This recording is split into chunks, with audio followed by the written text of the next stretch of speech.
Hey, so now how's it going? Good to see you or hear from you. So let's have a look at what you've sent in. Nice little jumping animation. I think you've improved this a lot. I think it's come a long way. So I have a few notes and I've got a few more in mind as well. We're going to go back into Maya and have a look. So there's a few small things with the knee, but we'll talk about that in a second. The biggest thing for me is that the head's placement kind of goes pretty far side to side during this jump, but the actual body doesn't really move side to side, which is fine. It can just go up and down. But with a lot of body mechanics, what happens is that the body compensates underneath the head to keep it stable and to keep it in kind of clean positions and clean arcs. And the reason it does that is because you need to see, right? You need to balance and see where you're going. So the whole body kind of works around the head to keep it pretty stable. Whilst the body moves a lot, the head stays pretty stable, right? So one thing that could improve this animation, I think, is when you go from something like this to this. If I turn on the ghosting here, you should be able to see, look, we kind of are within one clean, simple path. At the moment, we're kind of going out pretty wide with the head. And I think it makes it feel a little bit unfocused and off balance, especially when we go up into the air here.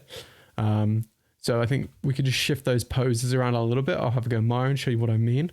And I think that's going to help it a fair bit to kind of keep more on balance and that kind of stuff. And really, other than that, for this stage, I think you're doing pretty good. There's a little knee pop. There's the odd thing with like I think you might be better having the elbows lead a little bit more in some of these poses. I think this one has a nice elbow lead, but I might watch out for the arc here, maybe push the arc of the arm in a little bit more during this breakdown, just so you get a cleaner arc going this way.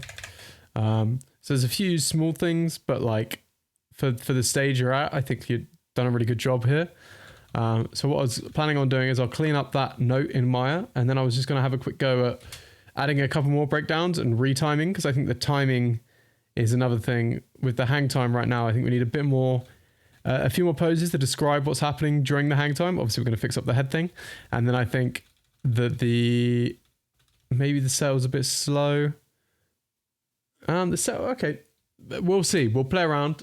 I'm going to work in Maya since I think that's helpful for you to see.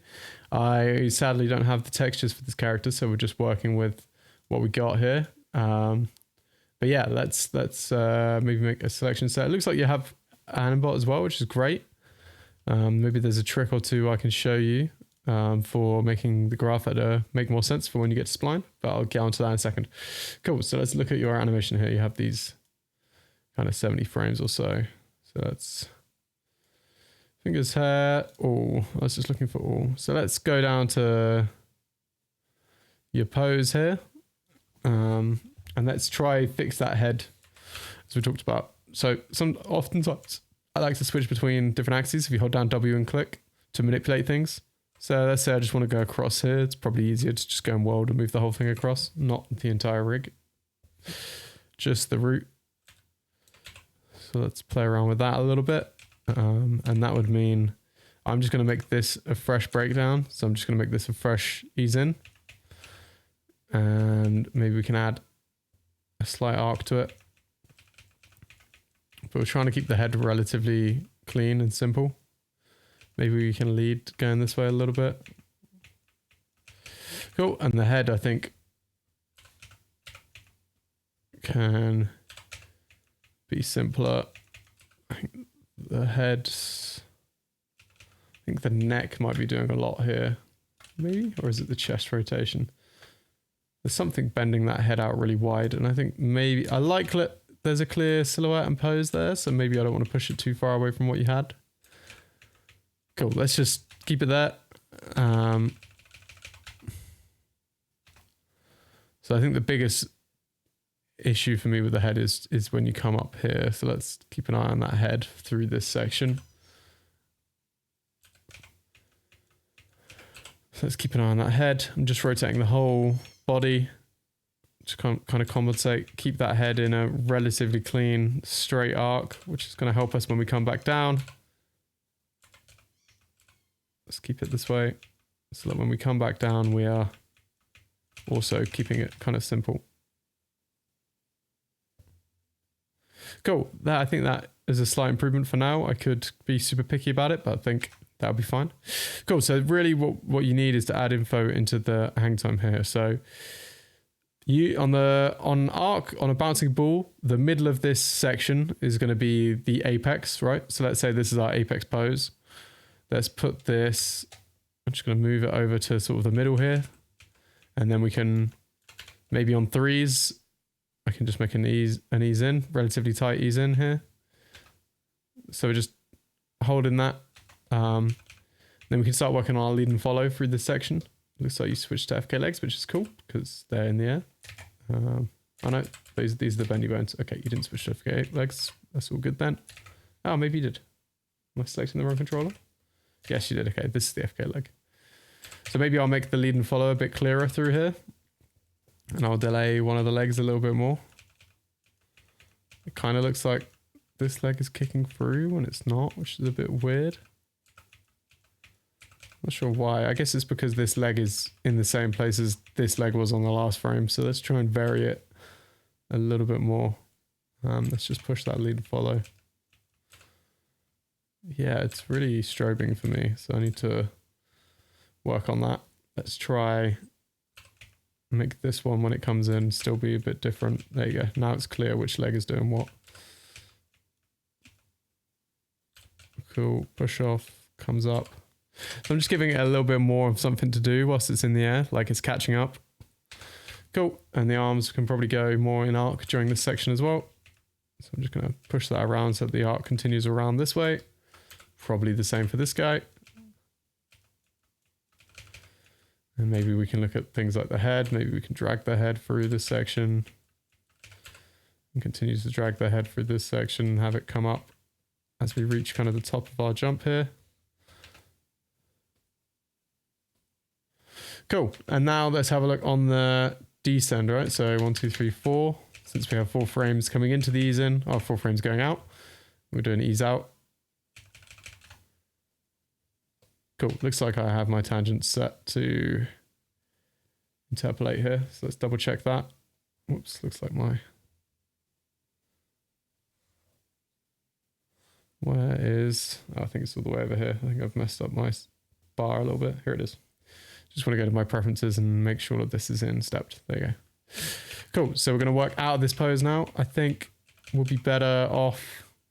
Maybe we can drag the arms as we start to come down. So I'm just going to have those kind of arc under and around, continue that arc around and up. Same for this. I think I'm going to keep this straight. Let's keep that straight and let's keep this arc of this arm continuing around. So we're going this way. Maybe we can continue that arc. So this goes under and then it starts to come up this way. Cool. And I want to lead with something. So maybe we can lead with one of the legs as we come down. So obviously we always want to lead when we're coming out of a main pose. We always want to lead with something and drag with something. So maybe this can get up high and it can start to come down. And then by this point, we're properly leading with it. Same with the knee here.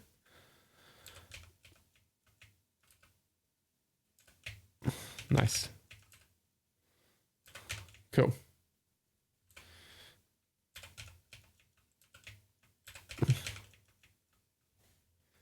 Let's maybe carry on this leg just because it's kind of coming back down instantly. It comes up and comes back down instantly. Maybe instead we could continue it.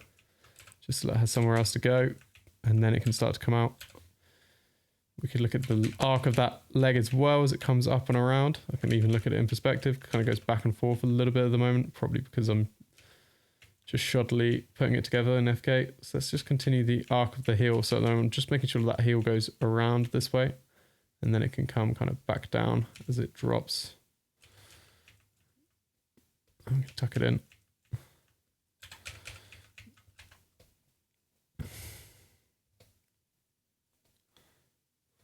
Cool. I think the arms leading on the way back down, I think I would probably drag them. So I'm going to grab both of those arms and fingers and thumbs. There you go. There's both my arms. I think I'm just going to drag them. I'm just going to ease them out as we come down.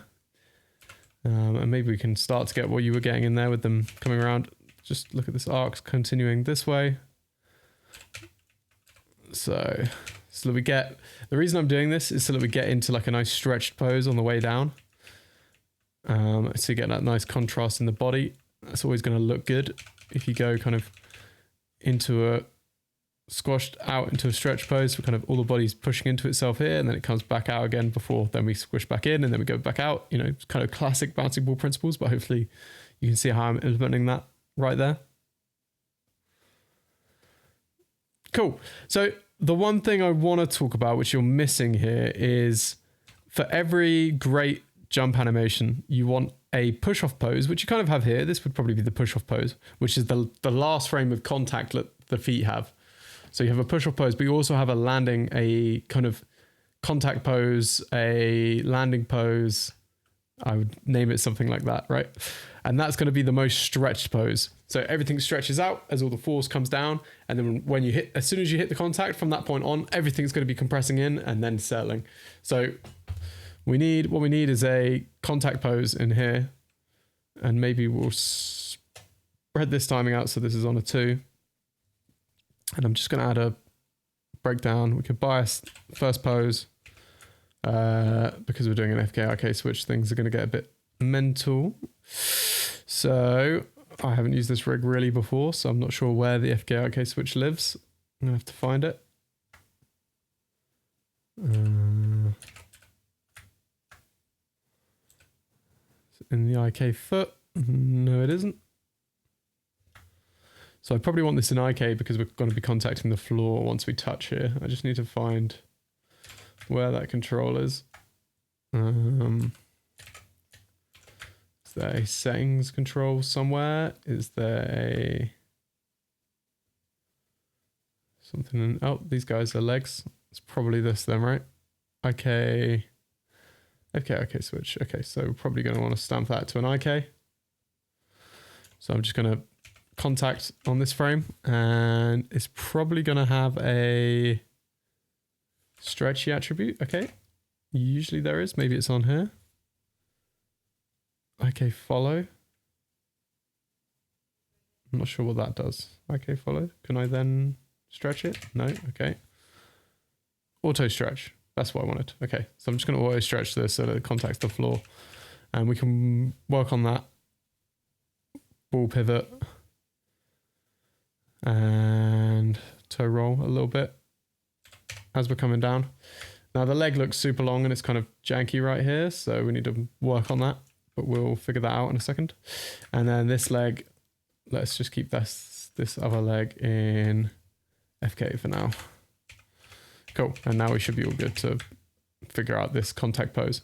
So the contact pose is probably the most stretched pose. Almost always is the most stretched pose. So I'm going to make kind of a stretched version of some of this stuff. Just going to tighten my spacing a little bit as we leave this pose, just so that there's a bit more space to move into this pose. Also looks like we're moving weirdly to the right there. So I'm just going to... Cool, so we got our contact. I'm going to move it in a bit. It can slide out as we come down. Cool, that's all good. So I'm going to cheat and use some of these bendies to make sure that this is a straight leg, so that it feels like a hyper stretched, strong leg as we're coming into a landing. If I knew the rig better, I could probably find better ways to do this, but we'll just do something like this for now.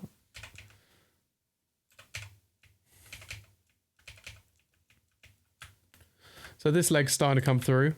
We were coming down with it on this frame. So maybe on this frame we can be almost contacting. Oops, scrub the FK.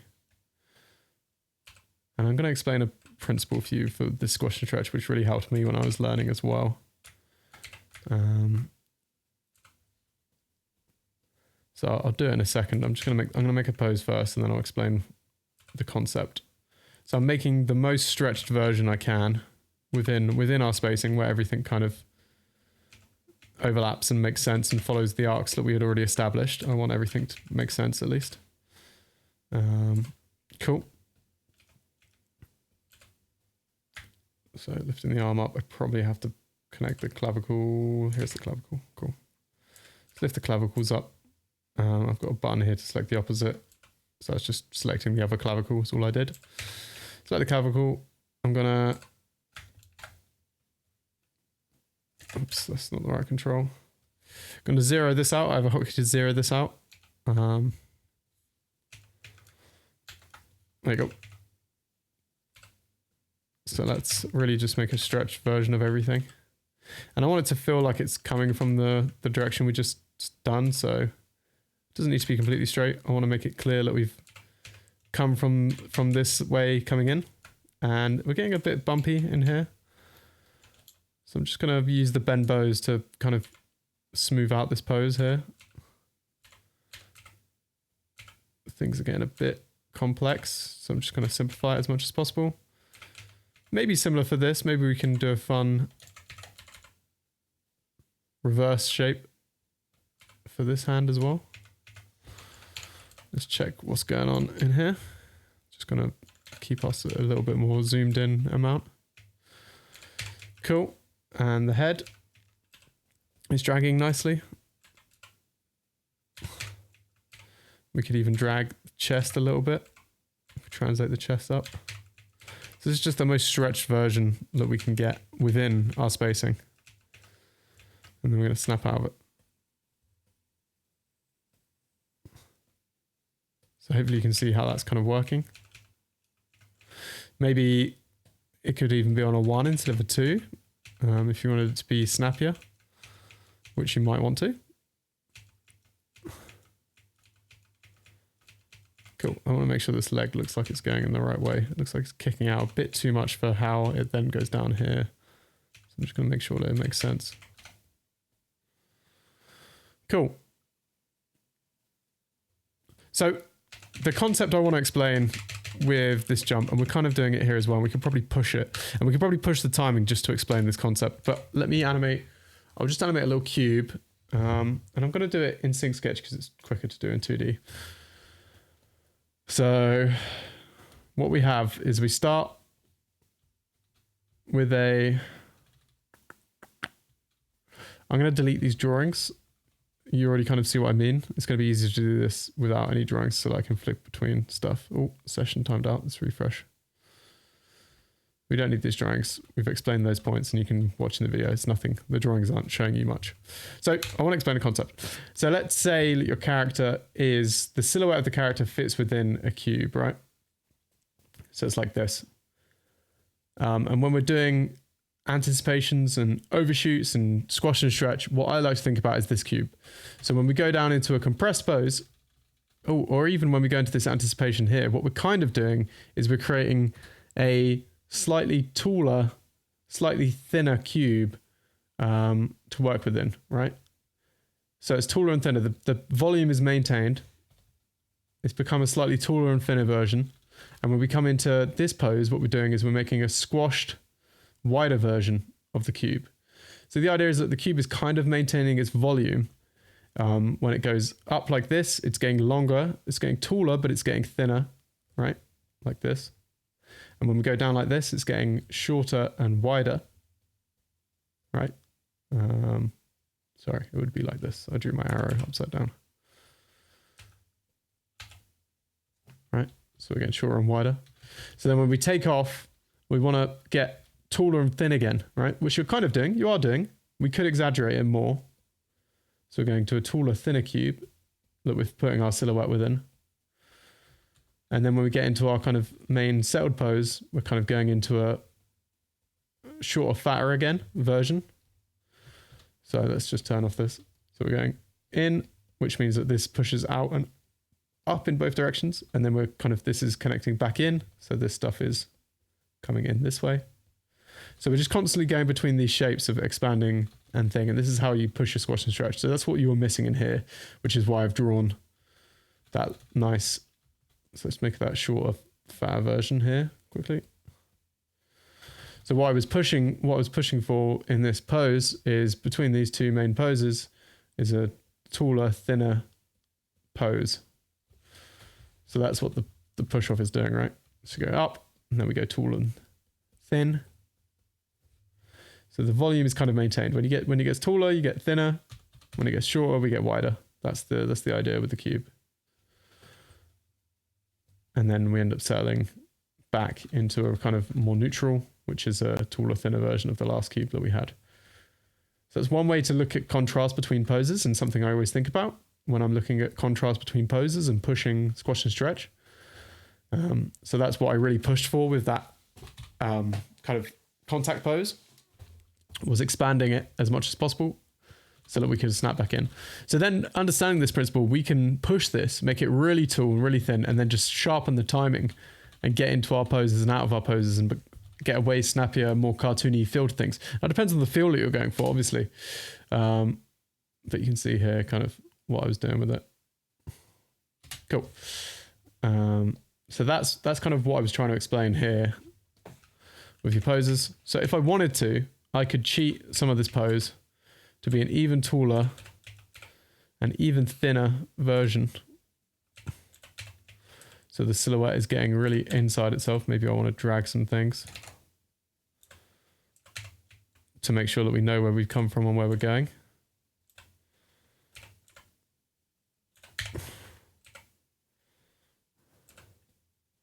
Similar thing on here. Just going to drag this. I could even drag the fingers if I wanted to help with this as well.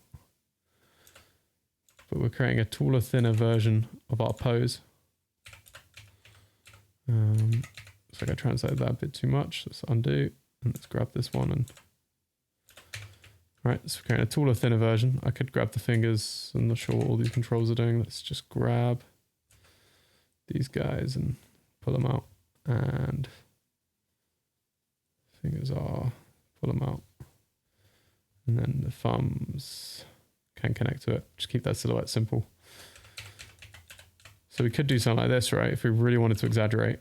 And hopefully this helps you see how we push these principles like squash and stretch.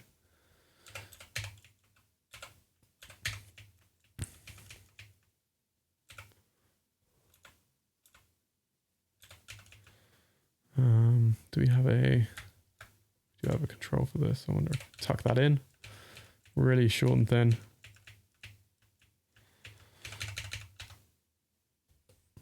So now we might be holding in this pose for too long on 3s. So I could put this on a 2.